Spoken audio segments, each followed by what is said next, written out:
happening right now. Maryland State Police hold a press conference about the overnight fatal shooting involving a trooper. Let's take a listen. Colonel Woodrow W. Jones III, Superintendent of the Maryland State Police. Colonel.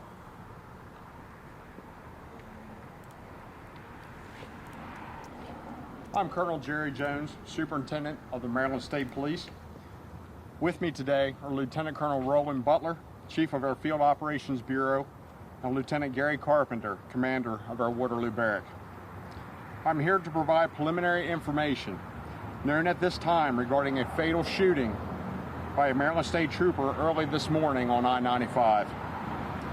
Just after 2 a.m. today, a uniformed Maryland State trooper operating a marked patrol vehicle was working DUI enforcement on northbound I-95 in the Elk Ridge area. The trooper saw a red Ford Escape weaving across lanes of I-95 and exhibiting signs that the driver may be impaired. The trooper activated his emergency equipment and initiated a traffic stop in the area of northbound I-95 near Maryland Route 100. The driver of the vehicle pulled to the right shoulder of the interstate. Believing this was a potential DUI driver, the trooper called for backup. He got out of his car and approached the driver's side of the vehicle, making contact with the driver and sole occupant of the vehicle. The trooper saw that the male driver was exhibiting signs of impairment, and he saw alcohol containers in the vehicle. After the backup trooper arrived, the trooper asked the driver to exit the car so he could conduct a standardized field sobriety test. The driver repeatedly refused to get out of the vehicle. He provided no identification and gave the trooper what has turned out to be a false name. The trooper then saw the driver put the vehicle in drive, and he reached inside to attempt to stop the driver from fleeing.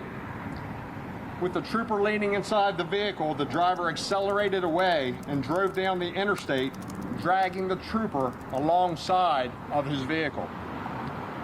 The preliminary investigation indicates the trooper yelled repeatedly at the driver, telling him to stop and warning him that he would shoot. The driver refused and continued to accelerate down the interstate. Fearing for his life while being dragged by the car, the trooper fired his department-issued pistol at the driver, striking him. The trooper was thrown from the car into the center median. He was found by another trooper not far from where the vehicle came to rest. Emergency vehicle personnel were summoned to the scene, and the driver was pronounced deceased at the scene. The trooper was transported to the University of Maryland R. Adams Cowley Shock Trauma Center for injuries sustained to his lower extremities. He was treated and released later this morning. The deceased is to believe a Hispanic male who had no identification on him. The Maryland State Police Homicide Unit responded to conduct the investigation, which is procedure for a trooper-involved shooting. The preliminary investigation indicates the trooper was dragged more than 2,000 feet, almost 1/2 a mile down the interstate. Investigators observed alcoholic containers inside the car and found a machete under the driver's seat within his reach. Investigators have been in contact with the Howard County State's Attorney's Office and will continue to brief officials in that office on the investigation process. Upon completion of the criminal investigation, it will be presented to the Howard County State's Attorney for review. The Maryland State Police Internal Affairs Division will also be conducting an investigation. The trooper involved is a 3-year veteran who is assigned to the Waterloo Barrack. He and other troopers on the scene have been both placed on administrative leave as the investigation continues. This is procedure whenever a trooper is involved in a shooting. The Maryland State Police is committed to conduct thorough criminal and administrative investigations of this fatal shooting. At this time, I'll be willing to take some questions. Is there any evidence that he had threatened to use that machete in this incident? That matter's still under investigation this time, sir. When the second trooper arrived, what's the procedure that troopers are supposed to follow in a stop like that, where obviously the goal is to keep the vehicle going forward in traffic, correct?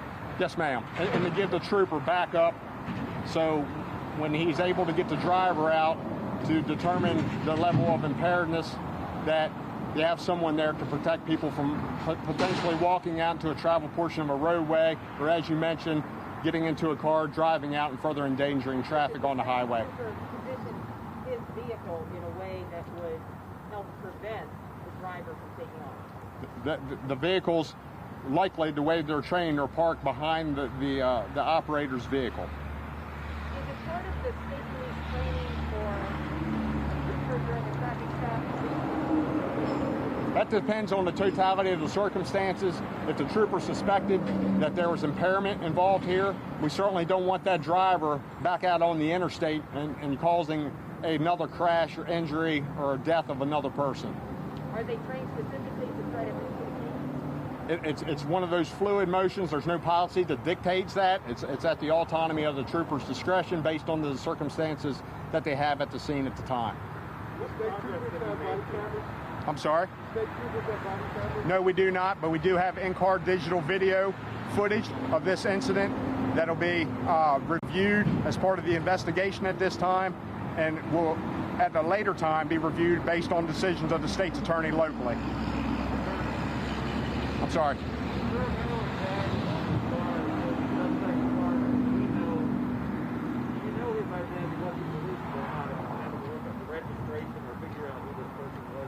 That's still under investigation at this point. Did it have a Maryland tag on it? Yes.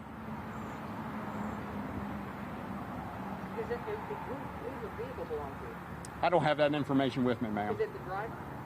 Not that I'm aware of. They're still working on the positive identification of the person who was operating the vehicle.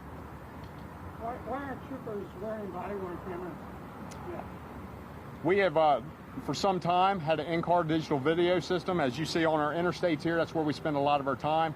That type of system was chosen as best suiting the needs of what the agency does.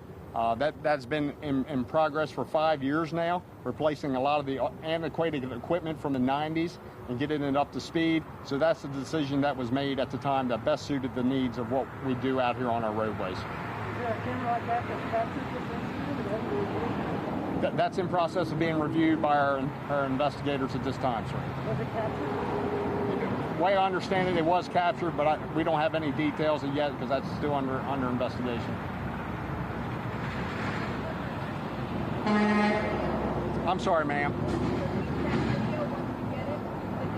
That determination will be made as the investigation progresses and upon consultation with the state's attorney here in Howard County.